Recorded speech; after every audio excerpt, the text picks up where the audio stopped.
Assalamualaikum warahmatullahi wabarakatuh. Kali ini kita akan membahas Intan Pariwara kelas 11 bab Sistem Peredaran Darah Uji Kompetensi 1.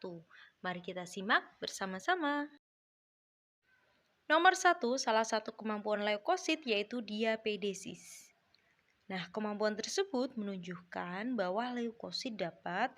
Jadi, diapedesis itu kemampuan leukosit untuk keluar menembus pori-pori membran kapiler menuju ke jaringan. Jadi leukosit itu bisa keluar dari pembuluh darah untuk menuju sel targetnya dia.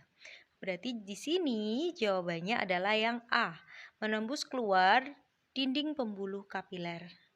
Nomor 2, setiap berdekatan dengan kucing, Vania sering bersin dan merasa gatal di seluruh bagian tubuhnya. Reaksi yang ditunjukkan Vania sebenarnya merupakan bentuk pertahanan tubuh terhadap zat asing yang dilakukan oleh leukosit.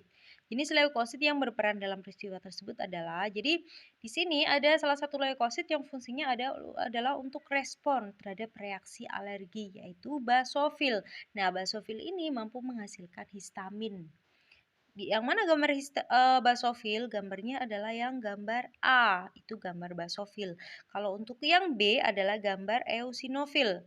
Yang C gambar neutrofil, yang D gambar limfosit, dan yang E adalah gambar monosit. Jadi jawabannya yang A. Nomor 3, proses pembukuan darah memerlukan bantuan ion Ca2+ dan vitamin K. Nah, fungsi kedua zat tersebut secara berurutan adalah, jadi kalau vitamin K itu fungsinya untuk pembentukan protrombin yang biasanya dilakukan di hati.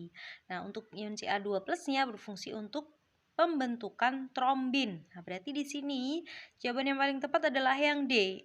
Kalau ion Ca2+-nya untuk perubahan protrombin menjadi trombin. Kemudian vitamin K-nya adalah untuk membentuk protrombin.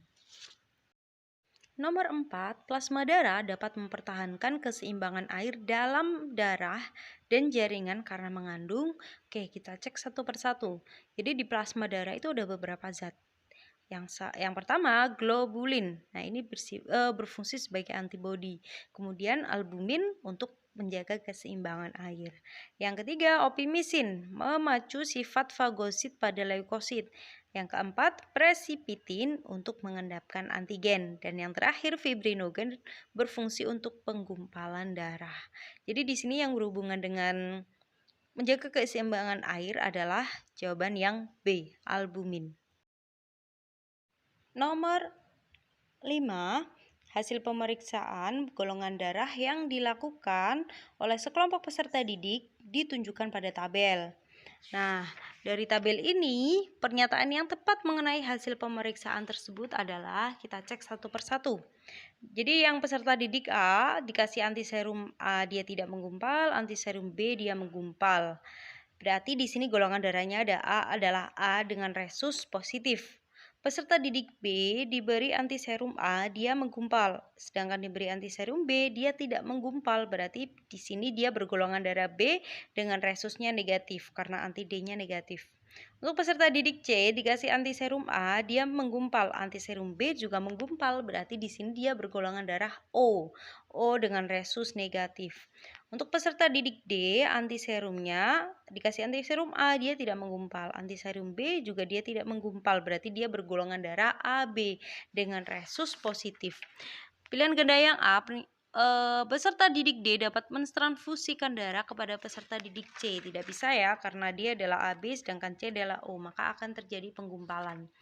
Untuk yang B, golongan darah peserta didik C disebut resipien universal. Oke, kalau golongan darah O itu bukan resipien universal, tapi donor universal. Yang C, golongan darah peserta didik D disebut donor universal. Nah, kalau D kan golongan darahnya AB nih. AB itu resipien universal. Peserta didik A mempunyai golongan darah A+. Nah, ini betul sekali. Karena peserta didik A di sini kelihatan ya resusnya positif, golongan darahnya juga A. Peserta didik B mempunyai golongan darah apa di situ dia golongan darahnya A negatif, bukan. Peserta didik B itu golongannya adalah B negatif. Jadi di sini jawaban yang paling tepat adalah yang D. Nomor 6, pernyataan yang tepat mengenai proses pada gambar tersebut adalah, jadi di situ kelihatan ya ada sel darah putih, kemudian sel darah putihnya berusaha untuk menangkap antigen yang masuk ke dalam tubuh. Nah, sampai-sampai sel darah putihnya ini bisa keluar dari pembuluh kapiler. Berarti di sini menunjukkan bahwa leukosit melakukan pertahanan tubuh terhadap infeksi melalui proses fagositosis. Jawabannya yang B. Nomor 7, sel darah yang berperan menghasilkan histamin memiliki ciri. Jadi sel darah yang bisa menghasilkan histamin adalah sel darah putih, terutama di bagian basofil. Nah, kalau untuk yang A tidak berinti, itu adalah ciri utama dari sel darah merah. Berbentuk bikonkav juga ciri dari sel darah merah. Mengandung hemoglobin juga ciri dari sel darah merah. Sedangkan yang D dapat bergerak secara amoeboid. Nah, ini adalah ciri dari sel darah putih atau leukosit. Kemudian yang E berukuran paling kecil di antara sel darah merah yang lain. Ini adalah ciri dari trombosit. Jadi jawaban yang paling tepat adalah yang D. Nomor 8, tabel berikut menunjukkan hasil pemeriksaan darah seorang laki-laki dalam kondisi normal. Nah, berdasarkan hasil pemeriksaan tersebut, jenis sel darah yang ditunjukkan oleh huruf A, B, dan C secara berurutan adalah, oke, kita cek satu persatu. Dari mulai sel darah A itu dia berjumlah 4.500 per milimeter pangkat 3. Nah, berarti di sini yang jumlahnya 4.500.000 adalah eritrosit atau sel darah merah. Jumlah normalnya itu sekitar 4-5 juta. Lalu untuk yang B adalah, siapa nih kira-kira? Jumlahnya 8.600. Ini adalah ciri dari leukosit atau sel darah putih. Jumlah normalnya itu sekitar 5.000 sampai dengan 10.000. Untuk yang C, jumlahnya 280.000. Nah, ini adalah ciri dari trombosit. Nah, jumlahnya sekitar 150.000 sampai dengan 400.000. Jadi di sini jawaban yang paling tepat adalah yang A secara berturut-turut, eritrosit, leukosit, kemudian trombosit. Nomor 9, hasil pengamatan mikroskopi sel darah menunjukkan ciri berikut. Berukuran lebih kecil dibandingkan sel darah yang lain, tidak terdapat inti sel, mempunyai bentuk yang tidak beraturan. Nah, berdasarkan ciri-cirinya, nama dan fungsi sel darah tersebut adalah, jadi karena dia ukurannya lebih kecil dari sel lain dan tidak punya inti sel, berarti ini adalah ciri dari trombosit. Terutama nih kata kuncinya itu bentuknya tidak beraturan. Nah, trombosit itu berfungsi untuk membantu proses pembekuan darah. Jadi jawabannya yang C. Nomor 10, perhatikan tabel berikut. Berdasarkan data tersebut, aglutinasi dapat terjadi pada peristiwa yang ditunjuk oleh angka. Jadi aglutinasi itu penggumpalan darah yang disebabkan karena ketidakcocokan saat melakukan transfusi darah. Nah, untuk proses donor darah yang perlu kita perhatikan dari pendonornya adalah aglutinogen. Sedangkan pada resepiennya atau penerima darah yang perlu kita perhatikan ada aglutininnya atau antinya. Bisa di sini anti A atau anti B. Oke, kita cek yang pertama, nomor 1.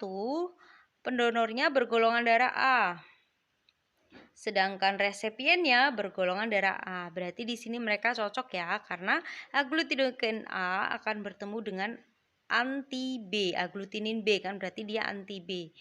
Maka cocok-cocok saja. Yang kedua, untuk pendonornya adalah bergolongan darah B, sedangkan resepiennya bergolongan darah O. Maka di sini aglutinin anti A dan juga anti B akan bertemu dengan B, maka tidak cocok. Lalu yang nomor 3, golongan darahnya dari pendonornya adalah AB, sedangkan dari resepiennya adalah golongan darah B. Nah, di sini kelihatan ya aglutininnya dari si resepien adalah A. Dia anti A, sedangkan di pendonornya di sini dia golongan darah AB, berarti kan aglutinogennya di sini ada A-nya, maka tidak bisa mendonorkan, akan terjadi penggumpalan darah. Lalu yang terakhir, orang ini bergolongan darah O, yang pendonornya golongan darahnya O, sedangkan resepiennya bergolongan darah AB. Nah, golongan darah AB itu tidak memiliki aglutinin. maka si golongan darah AB itu bisa menerima darah dari O. Jadi di sini yang terjadi peristiwa aglutinasi pada nomor 2 dan 3. Jadi jawabannya adalah yang C. Sekian pembahasan kita kali ini. Apabila kamu merasa channel ini bermanfaat, silakan share di teman-teman terdekatmu. Terima kasih. Wassalamualaikum warahmatullahi wabarakatuh.